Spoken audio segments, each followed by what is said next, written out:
Hey you guys, it is DSDude464 here bringing you another awesome video. Welcome to part 2 of our 3-part series covering everything new coming to Hunt Showdown with its official 1.0 release. If you missed the first part, I'll be sure to have it either linked on the screen now or down in the description below. As a quick reminder, there are so many updates in each of these patch notes that I may simply be giving summaries and skipping most of the sections in some places to ensure that the video doesn't go too long. I mean, I already have to split it up into 3 videos because of how long these patch notes are. But I've been sure to link each of the patch notes in the description below so that you can read them in more detail yourself. Well, we have a lot to go over here, so let's just jump right back into it. This set of patch notes starts with a few more updates on equipment changes, such as the flash bomb being a shorter effect while causing a longer noise impairment. But this is one that I'm going to let you guys just finish up by reading the patch notes yourself, as in my opinion, they're not too majorly game-changing and will simply be things that you need to adapt to as you play. But we are going to talk about the projectile changes that are coming. Max headshot range for long bullets capped at 250 meters, while normalized projectile lifetime is set to 300 meters. Silence variants will keep their damage over a longer distance, but they will still incur damage fall off faster than the base weapons, so the base weapons will still end up doing more damage at longer distance. Explosives will no longer explode upon contact with fire. The fuse will be significantly shortened instead. Increase the damage of the frag bomb to make it more reliable against AI. It's up to 200 down from 150. Fire-based weapons will now cause barrels to explode instantly as soon as they make contact. Long bullets and shotgun shells will no longer cause barrels to detonate on the first shot. Wall penetration has been giving a complete rebalancing, and this is pretty big. These changes are made to make cover more relevant again, as well as allowing us to adjust the penetration power of weapons based on the projectiles of the era, which in my opinion is super cool. Compact bullets can only penetrate 2 layers of thin wood planks and will incur a large damage fall-off. They cannot penetrate trees. Medium bullets can only penetrate 3 layers of thin wooden planks but will not lose much of the damage, cannot penetrate trees. Long bullets can penetrate 4 wooden walls or 1 layer of thick brick metal sheet and do not lose much damage. It is possible to penetrate small trees, and shotgun shells penetrate 1 wooden wall but will incur large damage fall-off and cannot penetrate trees. Nitro bullets retain most of their penetration power. There's been a consistency pass made to the penetration to make it easier for players to understand what materials they can shoot through, and shots that do not penetrate will have a more noticeable ricochet sound compared to the audio of successful penetrations. So overall, I think that's a pretty cool change and is awesome. Another miscellaneous weapon change. They added the weapon dirtiness system that causes weapons to become dirtier every time your hunter is downed, excuse me, and then picked back up by your teammate. Weapons can be cleaned via the menu after a mission. Dirty weapons do not impact gameplay at all in any way. It's not like they're heavier or harder to use or anything like that. Legendary weapons always start out perfectly clean, while other weapons purchased from the store are secondhand and slightly worn. The way you increase the cleanliness of your weapons is by the blood bond system, which is the new premium currency I'll be going over here in a little bit. But it does, like I said, does not affect gameplay in any way. Alright, now for some general changes. Weapons of burned players can no longer be looted. Reduce the upgrade point required to replenishing hunter health chunks. It's for 25 HP, 1 upgrade point down from 3, and for 50 HP, it is 3 upgrade points down from 7. Added overhead markers to highlight your partner in the world. These can be disabled in the HUD tab of the options menu. All members of a team will be assigned a unique number for better coordination, represented by 1, 2, or 3 dots respectively. Hunters will no longer be able to block bullets aimed at their chest with their arms. When carrying rolled items, these will now be dropped when looting another weapon. Improved the visuals tied to weapon switching when in spectator mode. Vault, jump, interact, bandage can now be bound to separate keys. New HUD indicator added to display when your downed partner is burning. Hunters no longer bleed from weapons that cause piercing damage, but rending weapons still do cause bleeding. Improvements made to bleeding and burning to ensure that interactions are prioritized over any other interaction. Using a first aid kit or health supply station will pause and stop the bleeding burning process, similar to the normal stop interaction. Healing a teammate with a first aid kit will also stop bleeding burning, also similar to the normal stop interaction. You can no longer loot ammo from dead hunters, but tools, consumables, and money is still available. Looting a dead hunter now has a very low chance of granting $75, $150, and even $1,000, in addition to the existing amounts that can be looted. A burning hunter can now ignite AI, other hunters, and flammable objects that are in close proximity or by bumping into them.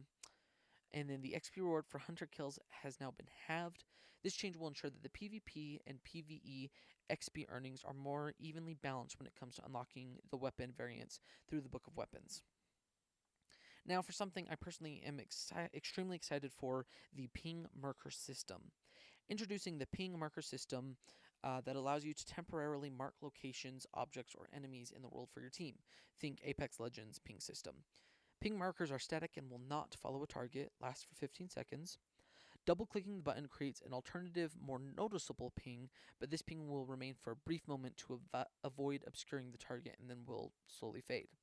Ping markers placed by a teammate will show the associated dots, 1, 2, or 3, of that teammate in to allow for better coordination. Ping markers can be seen with an arrow indicator on the side of the screen to make it easier to notice when looking in the opposite direction, and then ping markers placed off screen by a partner will have a unique peripheral icon. I'm going to read the developer note here. The new ping marker system offers an additional nonverbal communication method to hunt, which we felt would be especially useful for random players who previously had to rely on voice chat alone, which can easily give away your position and tactics. So I know a lot of people have been complaining about this, saying that it breaks immersion and is annoying. I personally think it's an amazing addition, specifically for the reason the developer note states. I think that it will be great for solo players or people who play with randoms all the time, so that they don't have to give away their position by communicating with the voice chat. And if we want to talk about it from an immersion standpoint, I think you can just imagine that it's your teammates giving nonverbal cues such as hand signals or nods, and I think it's going to be a great thing to have in the game. They did add some new traits: Poacher, place and disarm traps more silently; Dauntless, diffuse live explosives with an interaction; Vigilant, see place traps within 5 meters through walls in dark sight; Silent Killer, AI that are unaware of your presence and are taken out silently will make less noise; Lightfoot, less movement sound when dropping down, vaulting, and climbing ladders; Iron Repeater, repeater rifles such as the Winfield stay in iron sights between shots. They've also introduced a few changes to the economy of traits, namely at what level they are unlocked and how many points they cost as well, which once again you can check out in the patch notes, which I've linked down in the description below. They've introduced a new kill assist feature as well. If you deal damage within 40 seconds when a teammate kills them, then you will be awarded a kill assist, which is tracked on your stats page, as well as awarded accolades at the end of the match based on how many you get. Keep in mind that you only receive that if it's your teammate that kills them, not an AI or another enemy. Alright. Death screen changes. The death screen will no longer show the rank and prestige of the player that killed you. Instead, a relative skill level will be displayed. These ratings range from less skilled, roughly equal, to more skilled. This will give a better indication of the actual experience level of the player instead of simply displaying the length of time that they have played, which was the case with the Prestige and Bloodline rank. So this actually comes from a lot of community complaints. You'd have a player who's just past level 15 trainee mode get killed and see that their killer is Prestige 20, Hunter level 25, and think, what the heck? Why am I getting placed against such a high level player? This game is obviously broken. I'm not going to play anymore. When in reality, in Hunt Showdown, level is not actually a measure of your skill, but rather a measure of the time spent in game. There's actually a behind the scenes ELO system in place that attempts to place you with people close to your skill level. With this change, you will no longer have the new players feeling they were outmatched by someone drastically more skilled than themselves. Some other changes to the death screen now include a new feature, the kill view. Once all team members are dead, you will be able to view the location from which you were shot. This should allow you to reconstruct the encounter and learn from any mistakes that were made. When spectating another player, the death location of your hunter will be visible on the map. This is great. The kill view is, I think, a great idea. You know, there have been so many times where I've been playing and I get killed and I have no idea what the heck happened. Whether it was being sniped or getting shotgunned and the person just walked away before I saw them. I think that that's a really, really great addition. You can now also activate a damage history log in the death screen that will show the last events leading up to your death. And then when playing with multiple teammates, the distance displayed will represent the closest teammate. Option added to the settings to hide the player's name from the death screen. Your team will no longer be kicked after 15 seconds, even if all team members are dead. You will have to leave the mission manually to return to the main menu. This will allow you time to check out the kill view and damage history features until you are ready to leave. They have also finally added some much needed controller support.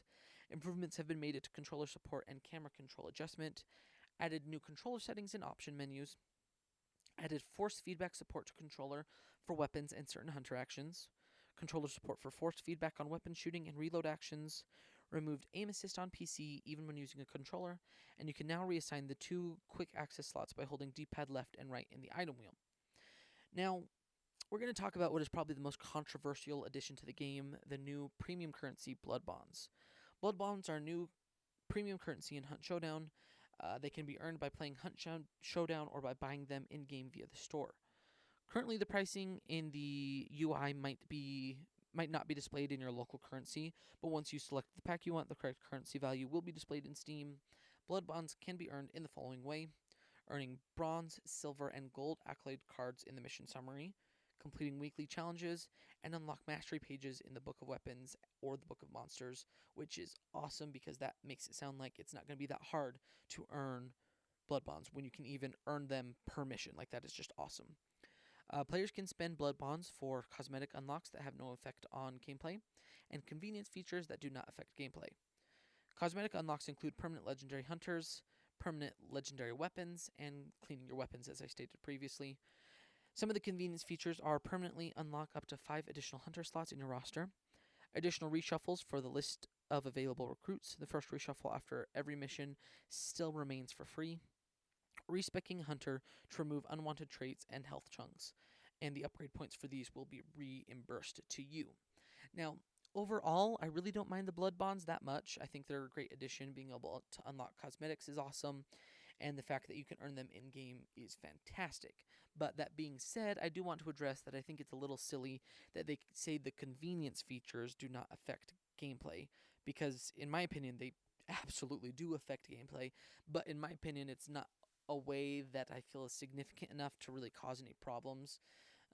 Like just being able to reshuffle your hunter, that your list of recruits. I think that has potential for obviously some changes to or some effect to gameplay, since you can simply reshuffle until you find a hunter with the right traits and weapons that you want. But I don't think it's that big of a deal because, as you know, in this game, it's more about the skill than the weapons that you have. If you can line up your shots before the other person, a Winfield is just as effective at killing somebody as the Nitro Express rifle. So that's all I'm going to say on this particular topic, and I'm going to be moving on now. Alright, with 1.0 also comes some new prestige changes. The maximum prestige level has been increased from 50 to 100. Every time the player reaches rank 100 and decides to prestige, he can choose one of the following 3 reward options: 10% bonus on all experience points earned during a mission, extra $2,000 starting money upon returning to rank 1, and a random legendary unlock. The legendary unlock reward option is only available at certain prestige levels: 1, 2, 3, 4, 6, 7, 8, 9, and then 20, 30, 40, 60, 70, 80, and 90. Players can now unlock exclusive legendary weapons as prestige rewards at specific prestige levels: 5, 10, 25, 50, and 100. No other reward option is available at these prestige levels. Alright, so that's pretty awesome. I'm excited about that. It's another great way to unlock legendaries besides just the Blood Bonds. So that's really smart of them to do. Now we're going to talk about the store and unlock changes. The economy is receiving a major rework in 1.0 with the introduction of player-driven library unlocks for weapon variants, as well as a big overhaul for the prices and unlock ranks for equipments. The price for nearly all items, weapons, tools, consumables have been adjusted. Changes made to the unlock ranks for most items. Changes made to the prices and unlock ranks for most traits. Many weapon variants are now unlocked via the Book of Weapons. Well, what is the Book of Weapons? It is essentially the Book of Weapons is a new way to unlock weapon variants. So let's say you unlock your Winfield in the Bloodline, right?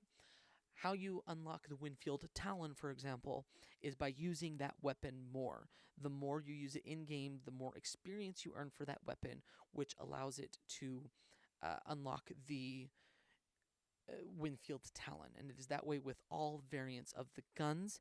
And in addition to that, some of the consumables and tools, such as the poison bomb, for example, is unlocked through another grouping of consumables. I believe, like with the dynamite, to unlock the dynamite bundle, you have to use the dynamite stick and earn enough experience points with that.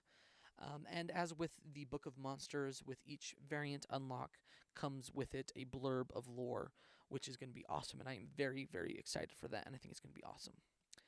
Well, everything left in these patch notes is a mention of the changes to accolade cards, mainly new tiers, bronze, silver, and gold, and the new additions such as trio wipe and assists. It also discusses the new item economy, including the new legendary weapon and hunter skins, and the price change for each of the items. And so definitely go check out those patch notes. I've linked them down in the description below, so be sure to check those out. I think that's going to wrap up this video. Remember, this is part 2 of a 3-part video, so be sure to check out the third one, which I should be uploading now. I will have that linked here on the screen or down in the description below, so be sure to check that one out, and don't forget to check out the first one if you haven't already. Guys, if you like the content, please leave a like and a subscription. It really means a lot to me, and it helps me continue to make more awesome videos for you guys. Thanks so much, and I'll see you guys in the next one.